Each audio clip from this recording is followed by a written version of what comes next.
Emma's answer isn't bad, but she's made the same mistake 90% of candidates make. Then, and this is the bit most people miss, explain. It's what she did next that sealed it. You might have been taught the STAR method for interviews: situation, task, action, results. Simple, right? Here's the problem. You're boring your interviewer before you get to the part that actually matters. Today, we're going to show you why the way everyone teaches the STAR method is backwards, and the one change that will make hiring managers actually listen to your answer. Here's what you need to know.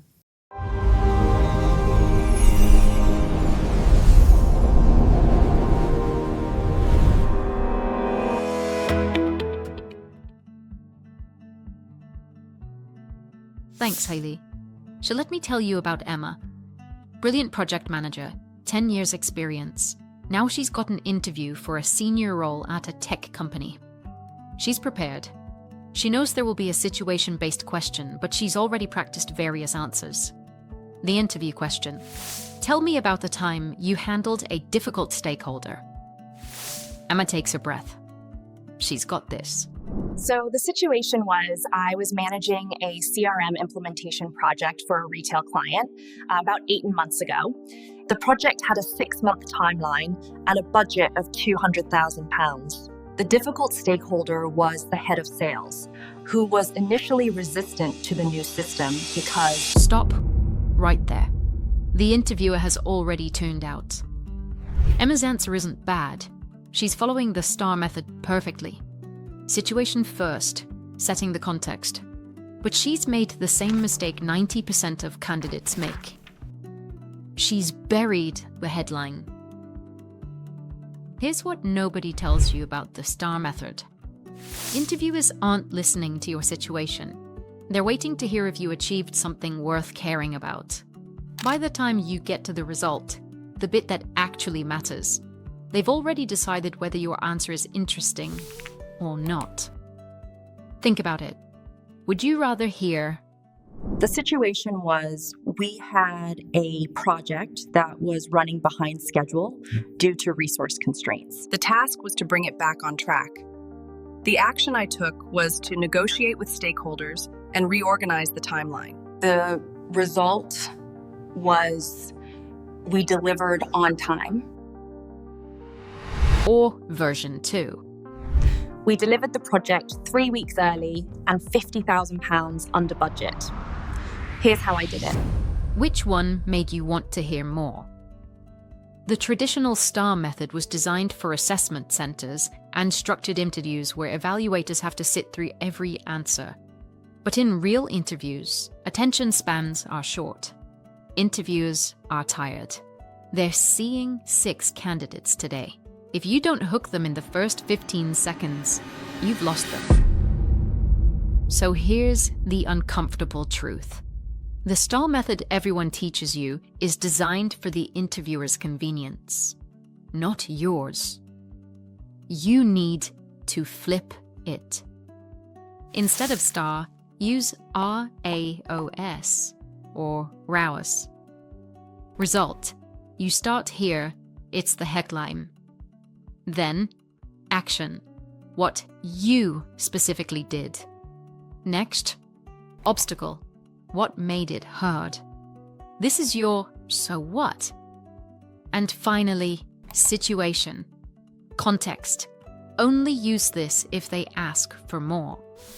Lead with the result, the thing that makes the interviewer think, oh, that's interesting. Tell me more. Then explain what you did. Not the team, not we, what actions you took. Then, and this is the bit most people miss, explain the obstacle. What made this hard? Why does this result matter? Because I delivered the project on time isn't impressive if the project was easy. But I delivered the project on time despite losing half my team midway through. Now that's interesting. And finally, situation. The context. But here's the thing, only give this if they ask for it. Most of the time, they won't need it. Let me show you how this works in practice. Remember Emma? Different interview 3 weeks later. Same question. Tell me about a time you handled a difficult stakeholder. This time, she uses RAOS. I turned a stakeholder who was actively trying to cancel our project into our biggest advocate. By the end, he was presenting our success to the board. What I did was stop trying to convince him the system was good and instead ask what he actually needed to make his sales team more effective. Turned out he had 3 specific concerns nobody had addressed. I redesigned part of our implementation to solve those concerns, brought him into the testing phase, and made him feel ownership rather than imposition. The challenge was he'd already sent 2 emails to senior leadership recommending we cancel the project.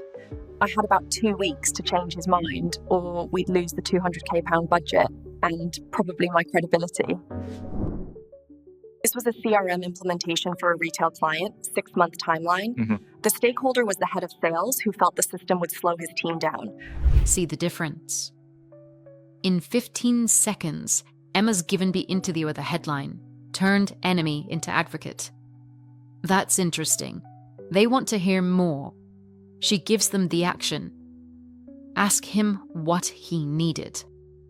It's what she did next that sealed it. The how and why it mattered. The obstacle. He wanted the project closed down. And she had the context, situation, in her back pocket, only if needed. Follow STAR, and I'm afraid you're most likely on the path to that dreaded rejection letter. Use RAOS, and you'll come across as the star you want them to see. Nail the rest of the interview, and an exciting new job offer is coming your way. Right. 3 ways people mess up RAOS, even when they know about it. I improved team performance. I increased team output by 30% in 8 weeks. Be specific. Numbers, percentages, timelines. Vague results sound made up. You're not being interviewed as a team. The interviewer needs to know what you did. We reorganized the project structure. I proposed and implemented a new structure that, if you don't explain why it was hard, the result doesn't blend. I delivered the project on time and under budget. I delivered the project on time and under budget despite losing our lead developer halfway through and the client's changing requirements twice. The obstacle is what makes you look capable, not lucky. Here's your new challenge. Can you deliver your results and action in 30 seconds? If you can't, you're giving too much detail up front. Most candidates talk for 2 minutes before getting to the point. By then, the interviewer's thinking about the next candidate. Your first 30 seconds should make them think, that's impressive. Tell me more. Let Emma show you. Here's how not to do it. Wrong. The situation was complex because we had multiple stakeholders with competing priorities, and the project had been delayed twice before I joined. The task I was given was to get everyone aligned and deliver within the next quarter, which was challenging because the budget had already been cut and we'd lost 2 team members to other projects. Stop. 35 seconds, and we still haven't heard what you achieved. Emma, show us the right way to do it, please. I delivered a 6-month project in 10 weeks and brought it in 20% under budget. Here's how. I cut scope by 40%, focusing only on features that would generate immediate revenue. Then negotiated with finance to reallocate the saved budget to hire a contractor for the critical technical work. The obstacle was convincing stakeholders that less was more pooing, but the result was we went live before our competitor and captured the market. 28 seconds. Result, action, obstacle. interviewer knows exactly what you achieved and they want details. That's the power of RAOS. Quick note. There are situations where traditional STAR still makes sense. Formal assessment centers with structured scoring use STAR. They're marking you against criteria and they need the full structure. Graduate schemes and government roles, often STAR-based because they're evaluating hundreds of candidates systematically. But for most interviews, especially senior roles, competitive positions, or anywhere you're one of 5 candidates sitting in front of a human being, RAOS wins. Because real interviews aren't about ticking boxes. They're about making someone think, I want to work with this person. And nobody thinks that about someone who buries their achievements under 2 minutes of context. Right. Here's what you're doing this week. 1. Pick 3 achievements from your current or recent role. Achievements that matter. Projects delivered, problems solved, results created. For each one, write out your answer using RAOS. What was the result? Make it specific and measurable. And what action did you take? Not we, you. Next, what was the obstacle? Be clear on why it mattered. Finally, what was the situation or context? But remember to keep this brief. 2. Practice saying each out loud.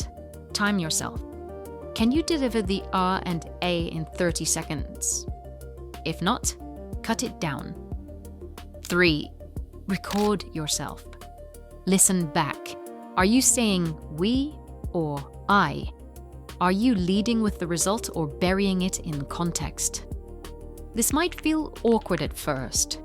You're not used to leading with your achievements. It probably feels like bragging. Get over it. In an interview, if you don't tell them what you've achieved, they'll assume you haven't achieved anything. 3 achievements. RAOS format. 30 seconds for results plus action. Do this, and next time you're asked, tell me about a time when... You won't panic and ramble.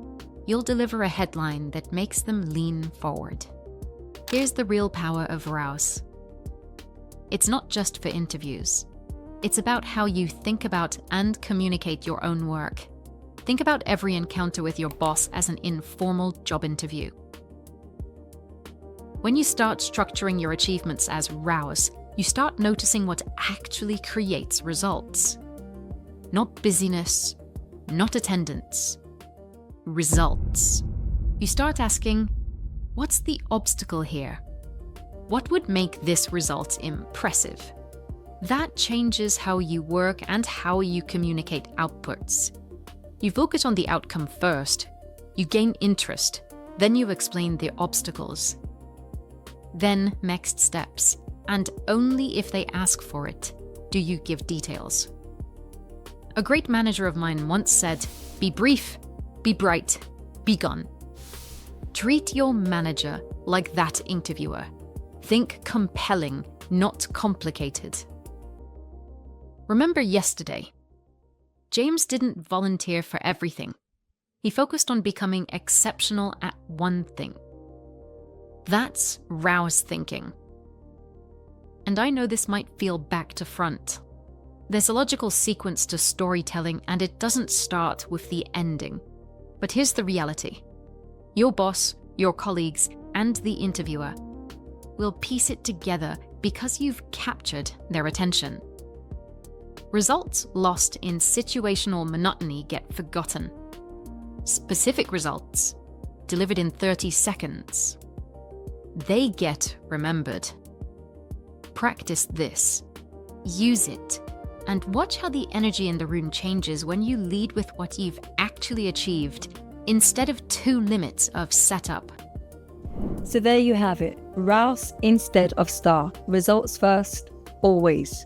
Tomorrow, we've got something different. It's our first 10 minutes with and our CEO is speaking with John Benelick. John's a digital product consultant.